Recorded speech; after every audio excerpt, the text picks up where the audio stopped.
despreciaban, no le hacían caso. Entre otras cosas, entre otras muchas cosas muy feas, la llamaban la guarra. Era el mote que tenían hacia esta persona. Y la verdad es que esto pues la hacía mucho daño.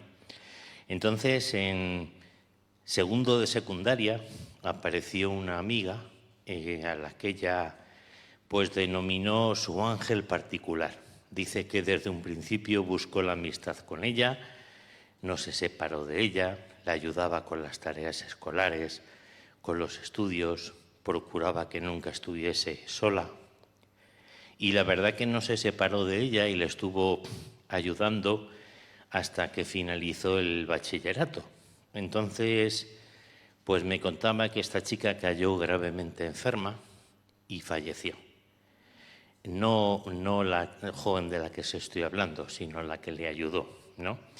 Y dice que en una ocasión, cuando la última vez que hablaron y se pudieron despedir, la chica le dijo, porque ella había conocido al Señor gracias al testimonio de esta chica, ¿no? Y le dijo, ahora tienes que seguir tú, ahora tienes que ser tú de bendición a otras personas, ¿no? Y la verdad es que me conmovía este testimonio, ¿no? ¿Qué es lo que hace que en unas ocasiones seamos de bendición o en otras ocasiones podamos ser de obstáculo? Yo creo que eso es importante, ¿verdad?, tenerlo en cuenta. Porque estamos llamados a ser de bendición, estamos llamados, ¿verdad?, a ser de ayuda y a soportarnos y a llevar las cargas los unos de los otros, como hizo esta chica. ¿Y qué es lo que pone la diferencia? Pues yo creo, y es acerca de lo que voy a predicar en esta mañana, que lo que pone esa diferencia no es nuestra voluntad, no son nuestras buenas intenciones, no son nuestras capacidades, tampoco son nuestros dones, es el Espíritu de Dios. Eso es lo que la palabra nos enseña, ¿verdad? No es con caballo, no es con ejército, no es por fuerza, sino por su Santo Espíritu. Y la pregunta que me gustaría que nos hiciésemos todos en esta mañana es si andamos en el Espíritu, si, como dice la palabra, somos llenos del Espíritu Santo de Dios. Porque si no somos llenos del Espíritu Santo, y es un mandamiento, ¿verdad?, no es una sensación, no es un sentimiento, es un mandamiento. La Biblia nos exhorta a que pidamos esa llenura, a que pidamos, ¿verdad?, el control y la cercanía constante del Espíritu Santo de Dios en nosotros, que es el que pone el querer y el que pone el hacer, ¿verdad? Y yo creo que el texto que mejor lo expresa, y os pido que me acompañéis en él, es Gálatas 5, versículos 16 al 26. Gálatas 5, versículos 16 al 26.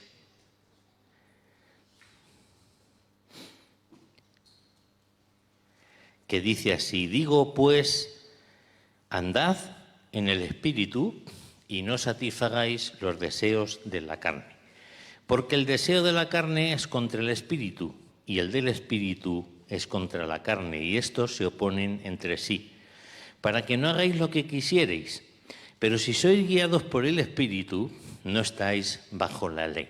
Y manifiestas son las obras de la carne, que son adulterio, fornicación, inmundicia, lascivia, idolatría, hechicerías, enemistades, pleitos, celos, iras, contiendas, disensiones, herejías, envidias, homicidios, borracheras, orgías y cosas semejantes a estas, por si nos dejábamos alguna, ¿vale?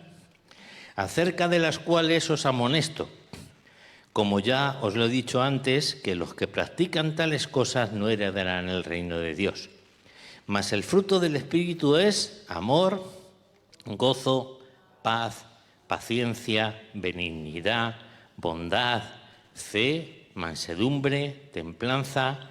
Contra tales cosas no hay ley. Pero los que son de Cristo han crucificado a la carne con sus pasiones y deseos. Si vivimos por el Espíritu, andemos también por el Espíritu. No nos hagamos vanagloriosos, irritándonos unos a otros, envidiándonos unos a otros. Muchas cosas se explican por el contexto de la carta, porque la carta a los Gálatas tenía como propósito recordar a los creyentes que la salvación era por la gracia de Dios, ¿verdad? Y por la fe, y no por obras ni por rituales, ni por ningún otro tipo de demostración pública, ¿verdad? Ciertos maestros, entre comillas, pues intentaban convencer a los creyentes que era importante observar ciertos ritos que se realizaban en el Antiguo Testamento, entre ellos la circuncisión, ¿verdad? Y le daban a la circuncisión una importancia hasta que llegaban a afirmar que sin la circuncisión pues no se podía ser salvo, ¿no? Y pues gran parte del capítulo 5 de la Carta a los Gálatas, el apóstol la utiliza para explicar esto, ¿verdad? Para explicar que ninguno de nuestros méritos va a lograr en ningún caso la salvación, ¿verdad? Solamente va a ser a través de la gracia de Dios y la fe en esa gracia. Pablo escribe esta carta pues refutando este error e insistiendo en que tratar de vivir el Evangelio a través de normas, de legalismos, de lo que él llama la ley, ¿verdad?, y lo que era la ley del Antiguo Testamento, pues no tiene sentido. Lo que debíamos de permitir es que el Espíritu Santo, ¿verdad?, viva en nosotros y Él produzca esos frutos en nuestra vida. Y Pablo está exponiendo que existen dos influencias en nosotros. No hay vuelta de hoja. O influye la carne. ¿Y qué es la carne? Pues nuestra naturaleza de la que nos habla la Biblia, ¿verdad? Una naturaleza pecaminosa, soberbia, idólatra, que nos aleja de Dios, ¿verdad? O el Espíritu Santo, ¿verdad?, que produce en nosotros los frutos que Él quiere. ¿Amén? La carne o el espíritu. No hay un término medio, ¿eh? No podemos decir, bueno, yo soy un creyente de aprobado o raspado. No existe, ¿verdad? O estás siendo de bendición, o estás siendo usada por el Espíritu Santo, o en nuestra vida se van a dar otras manifestaciones y otros frutos que no son los del Espíritu. Por eso yo creo que este texto es muy importante y que nos tiene que servir como elemento de análisis, ¿verdad?, de en qué medida esa llenura del Espíritu Santo de la que hemos oído en otras predicaciones se está produciendo en nuestra vida, ¿verdad? Porque si no se dan esas manifestaciones, pues podemos ser como eran los Gálatas, ¿verdad?, que eran muy vanagloriosos, que conocían muy bien la ley, que conocían muy bien la palabra, que presumían de doctrina, pero que Pablo les viene a decir, no os vanagloriéis, ni os irritéis, ni os envidiéis unos a otros, porque lo que vosotros estáis poniendo como méritos no tiene sentido. ¿Se entiende esto? Así que yo creo que es importante que nos hagamos esa pregunta, ¿verdad? Yo recuerdo un programa de radio en el que me invitaron, que se montó un caos teológico y doctrinal brutal, y que una persona llamó al programa de radio y dijo, mire, es que llevo una hora escuchando el programa, no es que le imite, no me estoy enterando de nada, y me gustaría que me diesen un consejo práctico para mi caminar cristiano. Digo, pues es verdad, es que qué importante es eso, ¿verdad? Pasos prácticos, consejos prácticos, ¿verdad?, para que podamos vivir de manera que agrademos al Señor y podamos ser de bendición, como este ejemplo que hemos comentado. La verdad es que el texto nos dice que evidenciar un carácter como el de nuestro Señor Jesucristo, evidenciar un comportamiento que sea de bendición, es mucho más importante que cualquier ritual, cualquier ley, cualquier norma que podamos cumplir, ¿verdad?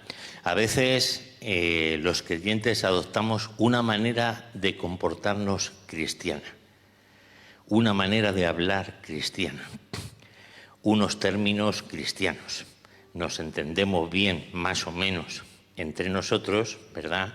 Pero cuesta que el mundo que necesita el Evangelio nos entienda y nos comprenda, ¿verdad? Por eso el apóstol decía, nuestras cartas sois vosotros, nuestras cartas sois vosotros. El mundo lo que necesita ver, lo que necesita observar en nuestra vida, cómo aquello que estamos predicando se hace mora y toma vida en nosotros, ¿verdad? Porque ese es el testimonio que necesitamos. Así que me gustaría que analizásemos uno por uno brevemente cada uno de los frutos del Espíritu que ya hemos leído en Gálatas. ¿Qué tal se ve? Y vamos a empezar por el gozo, ¿verdad? ¿La idea cuál es? La idea es que hagamos un análisis.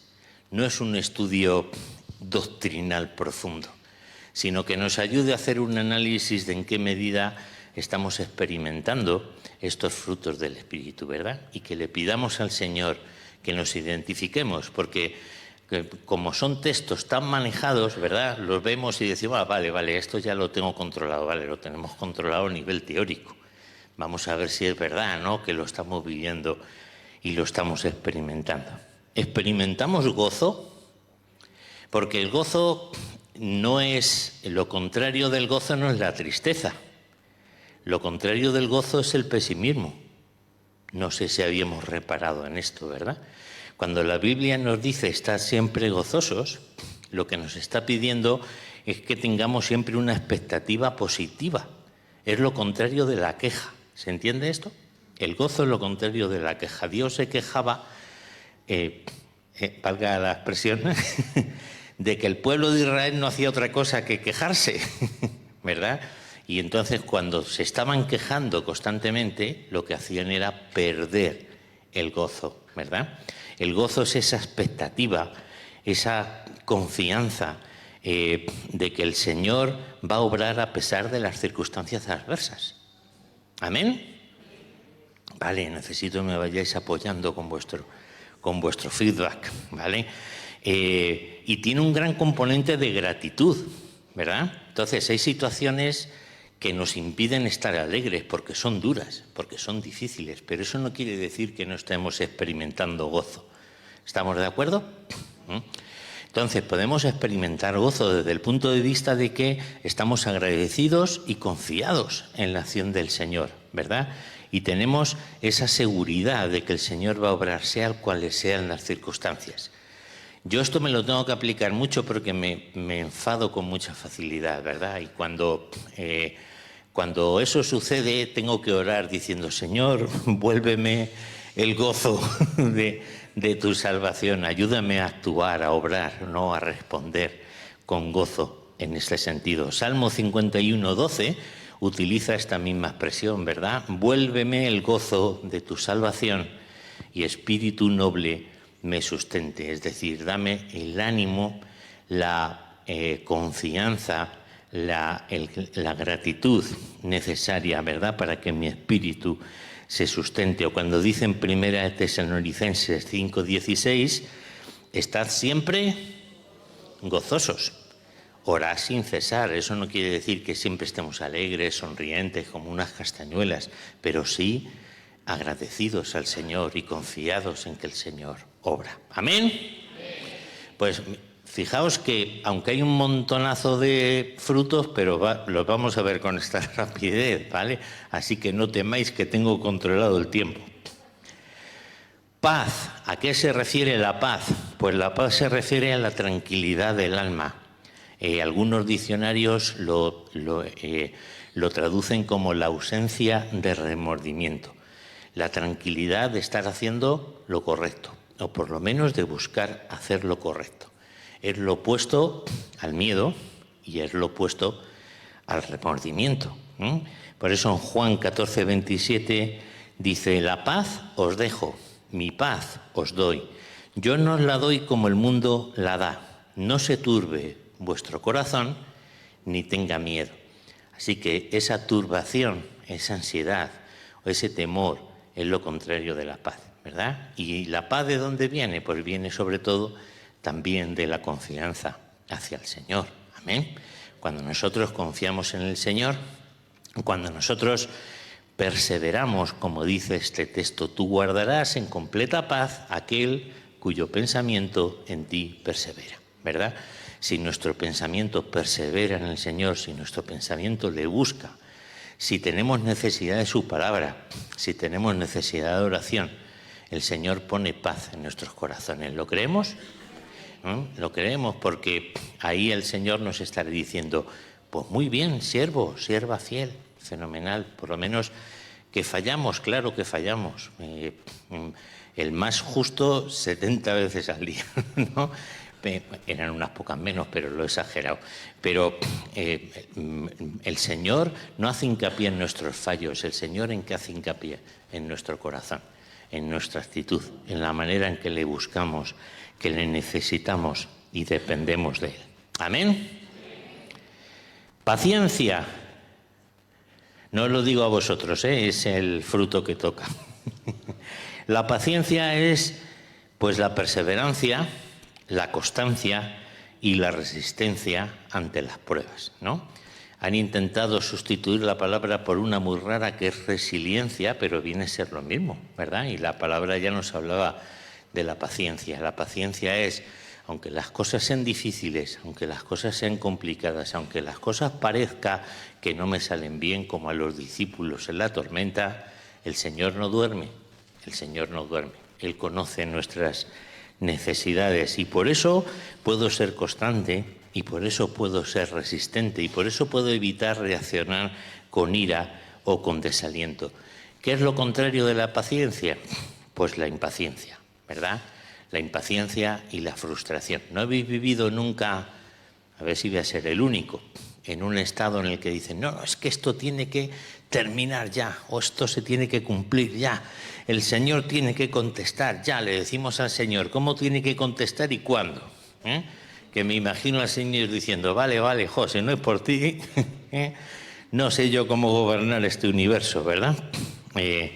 También es un componente muy importante, nos dice la palabra, en nuestra relación con los demás, ¿verdad? Se nos exhorta a que tengamos paciencia los unos con los otros, que necesario es, pero es lo que nos hace orar durante años, ¿verdad? Lo que nos hace estar apoyando a un hermano o una hermana durante años, lo que nos hace esperar los resultados del Señor. Y un día va el Señor y dice, ya está, venga, así o ahora, ¿verdad? Como Él quiera, porque es su soberanía y cuando Él quiera. En eso tenemos que alentar nuestra paciencia.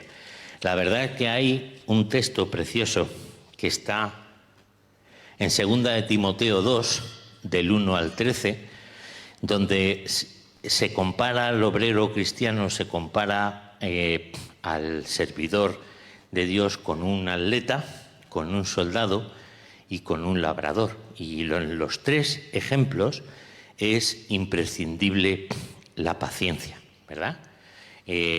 Sobre todo en el caso del labrador, ¿no? Que dice, para ser partícipe de los frutos, ¿verdad? Pues debe trabajar primero, ¿no?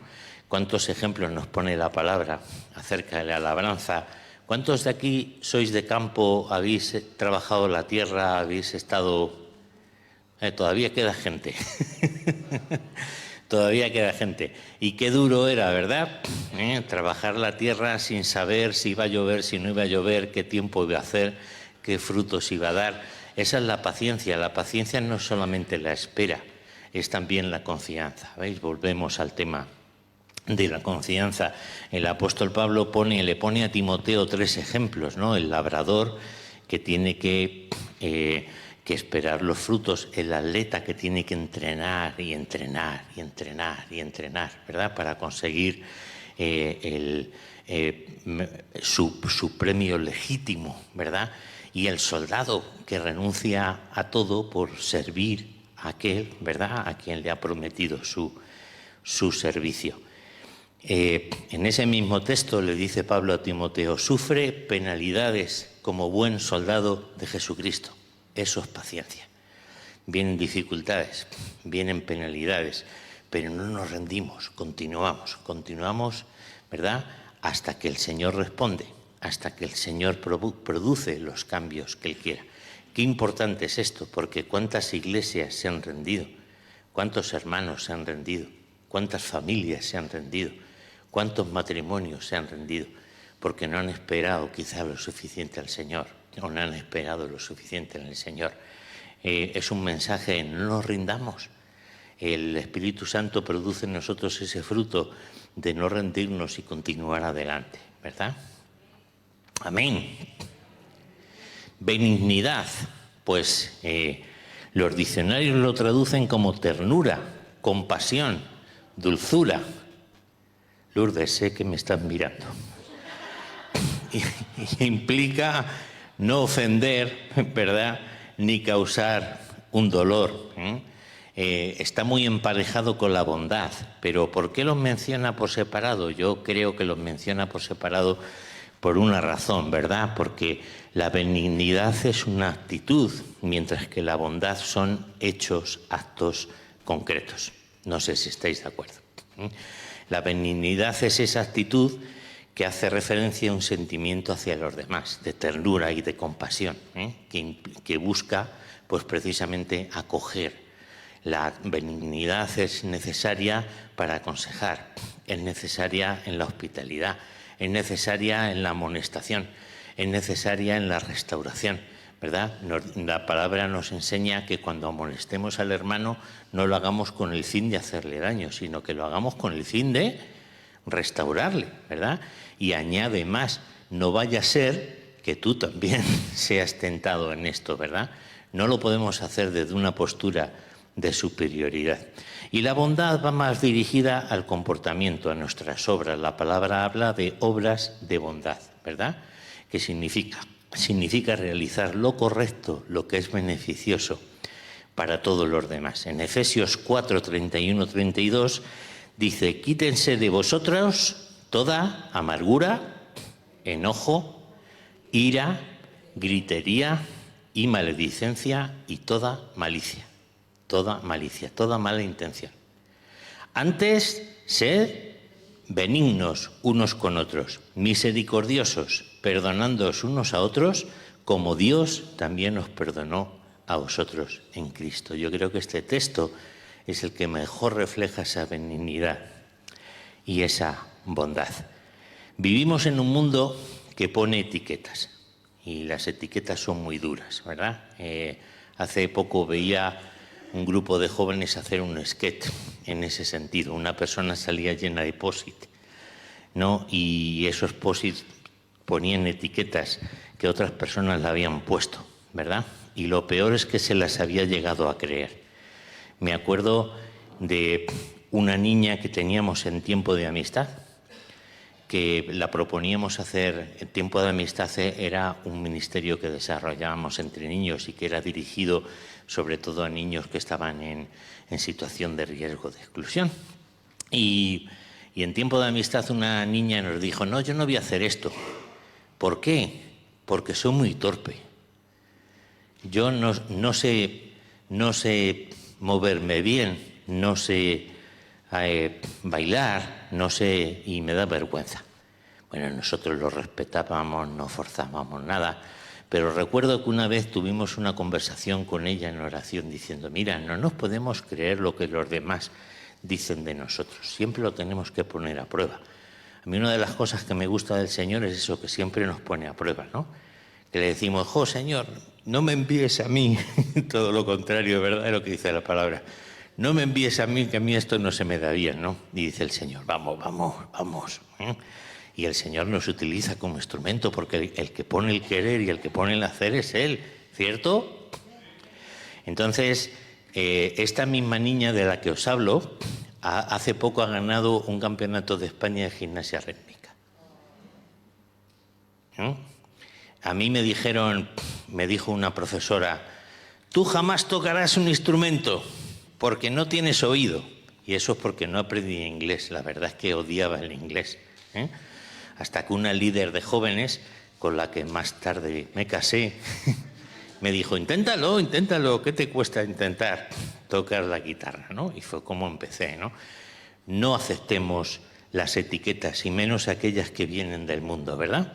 Y sobre todo no las pongamos como creyentes, ni dejemos que otras personas se crean esas sentencias o se crean esas etiquetas.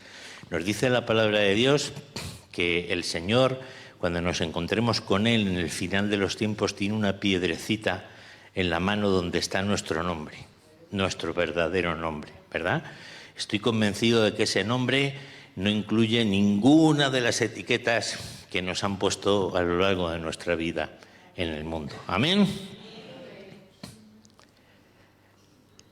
Fe. Pues la fe es la esperanza, la expectativa de la acción del Señor, ¿verdad? La confianza a pesar de que las circunstancias nos digan lo contrario. ¿Por qué? Porque sabemos en quién hemos creído. Hablamos de esa fe, ¿verdad?, que el Señor pone en nuestro corazón y que nos hace esperar y confiar en Él. Lo que tenemos que entender es que fe y amor al Señor van estrechamente ligados. Esto es muy importante. En la medida que amamos al Señor, perdemos el temor y confiamos más en Él, ¿verdad? Lo dice en 1 de Juan 4:18. Dice, en el amor no hay temor, sino que el verdadero amor es el que el Padre ha tenido por nosotros antes de que nosotros lo tuviésemos, echa fuera el temor, ¿verdad? La fe, ¿cuándo se evidencia sobre todo? Pues en las situaciones complicadas. Pues ya sabéis, por otras predicaciones, cuáles son mis personajes preferidos, ¿verdad? Josué, Jonatán, David, José, ¿verdad?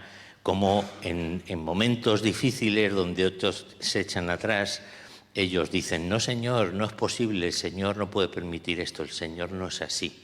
Yo voy a actuar en favor de mi Señor y si pierdo la vida la pierdo, pero confío en que Él me va a ayudar, ¿no? ¿Cuántos ejemplos encontramos en la Escritura en este sentido? Amén. Hablamos de mansedumbre. Perdóname, Señor. Bueno, hay personas que lo hacen todo más fácil y hay personas que lo complican todo. ¿Sabéis de quién es esta frase? Que sí lo sabéis, lo habéis oído alguna vez. Pues es de Cervantes y aparece en el Quijote, ¿verdad? Y dice, pero la verdad es que es una enseñanza bíblica. Hay personas que son de bendición, hay personas que son de obstáculo. Hay personas con las que puedes contar, ¿verdad? Hay personas con las que no puedes contar. ¿Por qué? Porque dan más problemas que otra cosa, ¿verdad? Es el hermano o la hermana que dice, yo colaboro. ¡Ay, qué pena! Acabamos de escribir al último, ¿no? Entonces, muchas veces no facilitamos las cosas, ¿verdad? Y aquí todos tenemos que tratar de vernos, ¿no? Que muchas veces somos más de obstáculo que de bendición. ¿Por qué? Pues por nuestras actitudes, ¿verdad?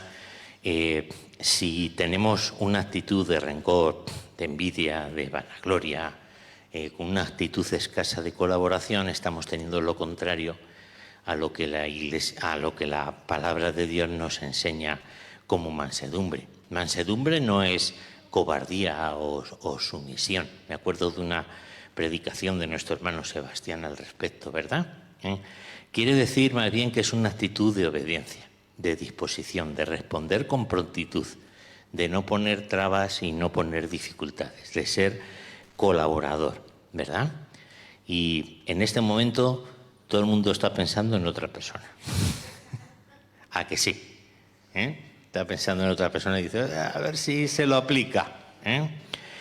Hay un texto en el Salmo 32, 8 y 9, dice, te haré entender,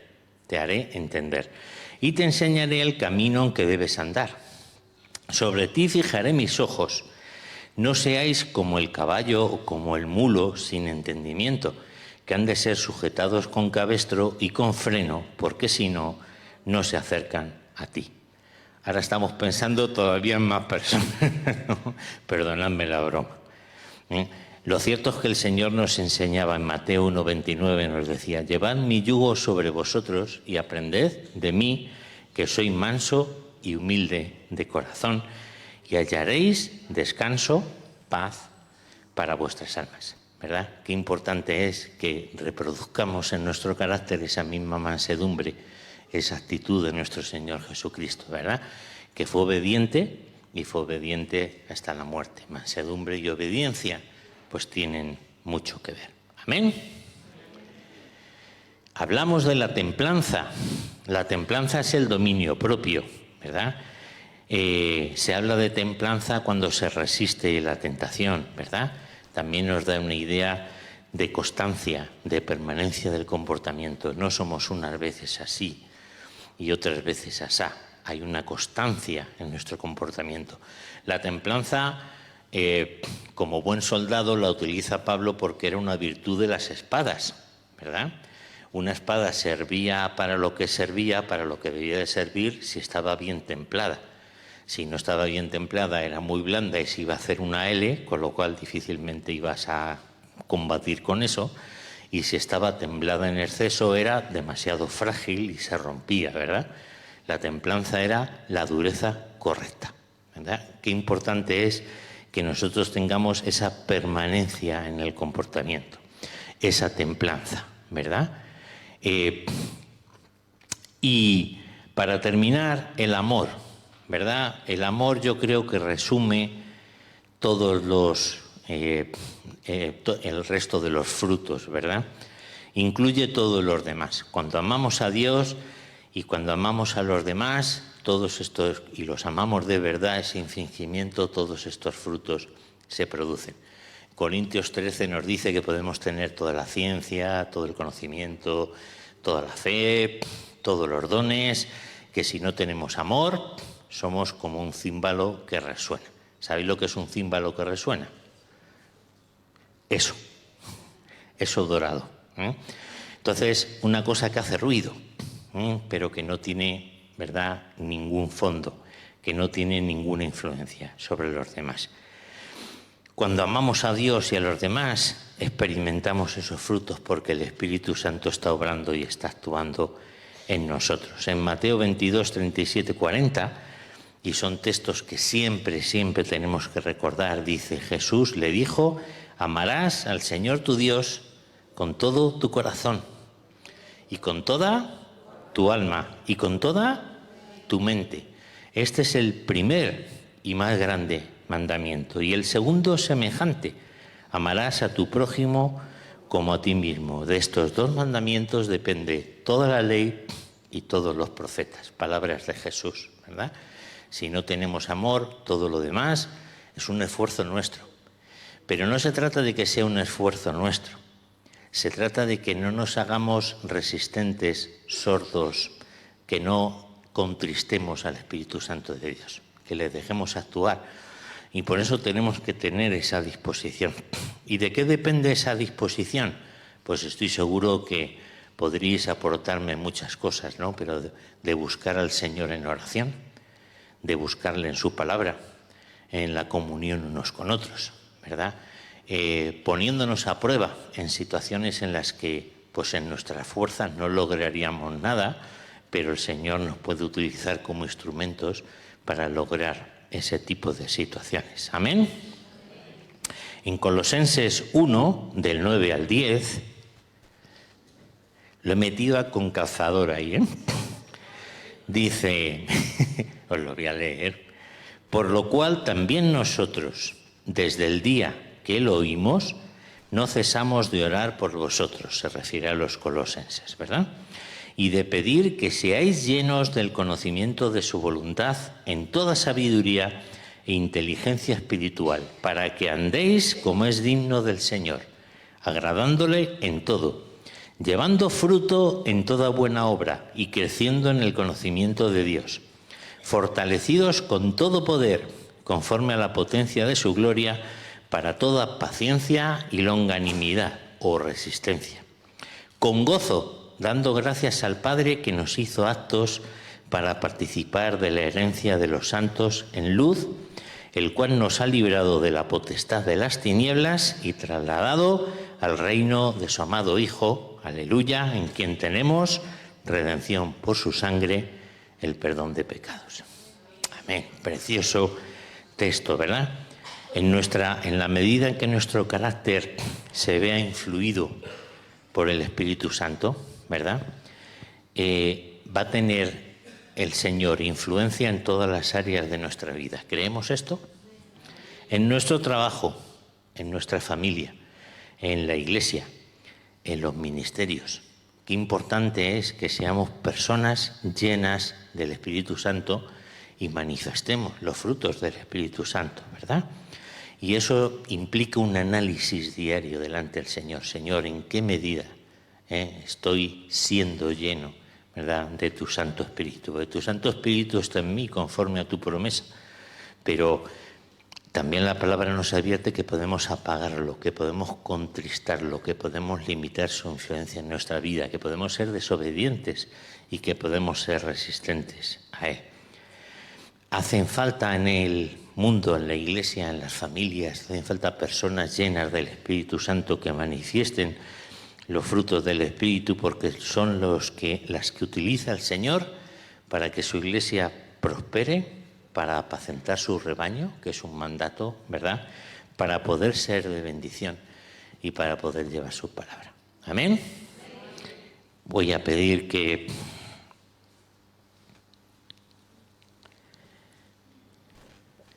el grupo de alabanza nos acompañe.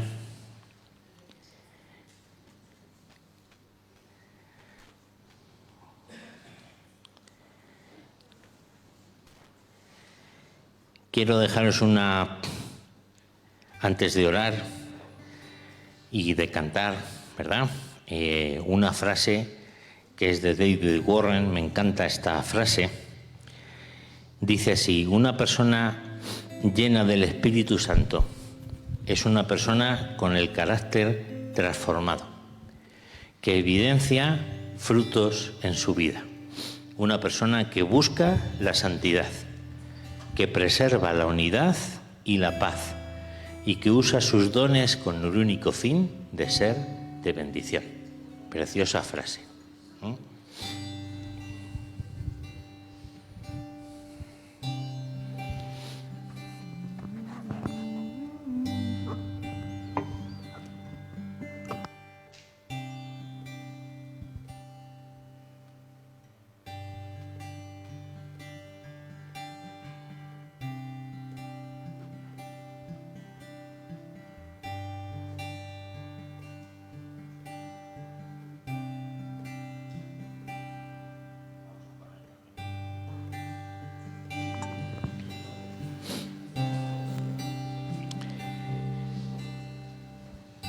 Conforme a tu promesa, Señor, tu Santo Espíritu va a hacer la obra en nosotros y va a cumplir su propósito en nosotros, Señor.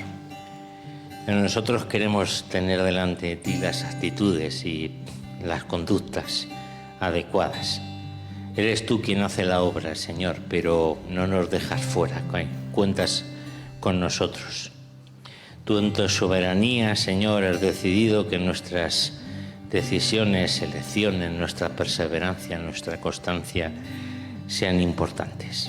Muchas gracias, Señor, por ese mensaje. Esfuérzate en la gracia. Todo lo hemos recibido de ti y nada nos falta, Señor. Pero tú nos dices: esfuérzate, esfuérzate, y queremos esforzarnos cada día en buscarte, Señor, en buscar tu palabra. Queremos esforzarnos cada día, Señor, en confiar en ti y en permanecer en ti, Señor.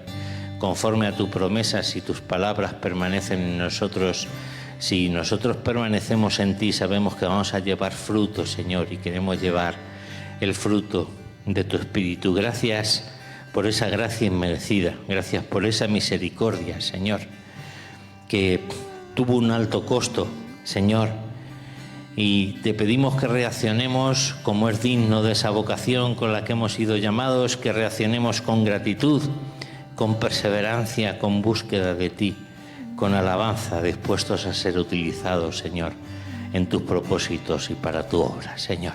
Te lo rogamos en el nombre de Jesús, Señor. Amén.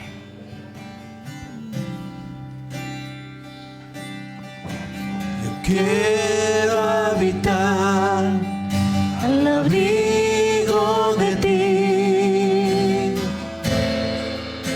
Altísimo Señor,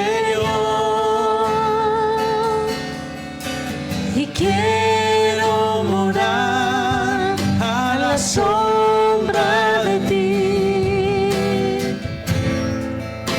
omnipotente Dios y esperanza mía, castillo mío, en ti confiaré. Sé que no tus alas,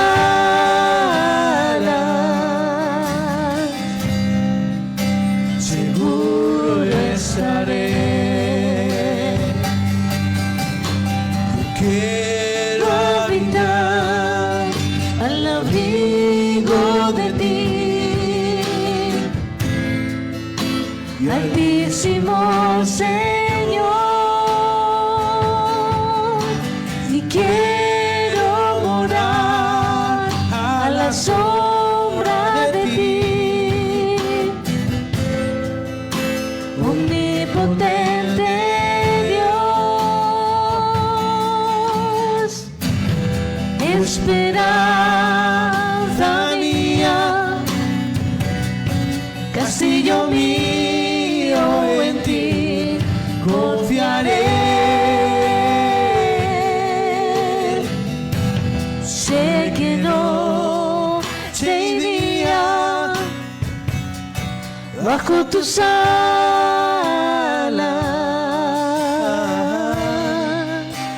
seguro estaré. Oh, seguro estaré. Aleluya. Seguro estaré. Con tus alas, seguro estaré. Muchas gracias, Señor. Te alabamos, Padre, que este sea el principio de una alabanza sincera y genuina a lo largo de la semana.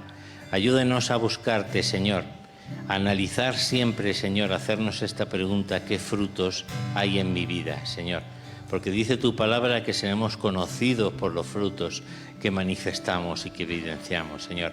Queremos manifestar los frutos de tu Santo Espíritu, queremos ser llenos de tu Santo Espíritu, controlados, guiados, enseñados, Padre, y utilizados por Él para tu gloria, para tus propósitos, Señor. En el nombre de Jesús, Padre. Amén. Gloria a ti, Señor. Amén.